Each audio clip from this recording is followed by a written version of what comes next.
Emang bener ya kalau penyakit tuh 90% berasalnya dari pikiran? Aku tahu nih yang ngomong siapa nih. Ini kayak ada dokter yang di sana kan. Penyakit itu banyak. Ada yang terkait metabolisme dan genetik. Ada yang terkait infeksi, mikroorganisme. Ada yang terkait idiopatik kayak cancer.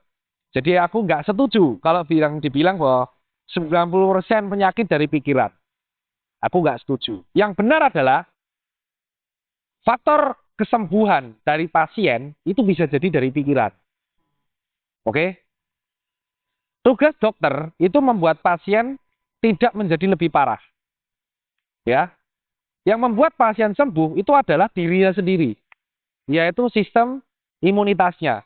Dokter tuh hanya membantu sesuai dengan apa yang dia pelajari supaya tubuh itu bisa beregenerasi. Contoh, patah tulang, tulangnya dibenerin.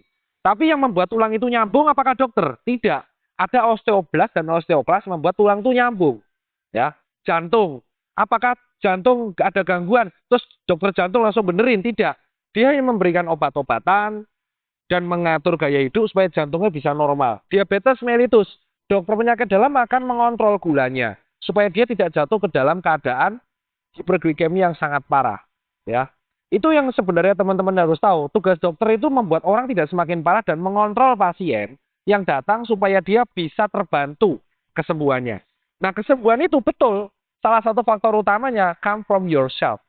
Kalau kamu terlalu insecure, overthinking, itu akan membuat hormon stressful naik, yang akhirnya kamu nggak sembuh-sembuh. Makanya disinilah peran komunikasi dokter terpenting adalah dokter tuh harus optimis terhadap pasiennya. Nah, kalau kamu ketemu saya, wah saya nggak bisa sembuh, goblok. Saya gituin. Dokter itu, even dengan kemungkinan 1% sembuh, itu akan optimis. Karena yang membuat PD pasien sembuh itu adalah dokternya. Kalau pasiennya sudah pesimis, di circle yang toksik, itu penyakitnya nggak akan sembuh-sembuh. Gitu loh. Makanya saya kurang setuju kalau dibilang 90% penyakit adalah dari pikiran. Penyakit itu bisa datang dari mana saja.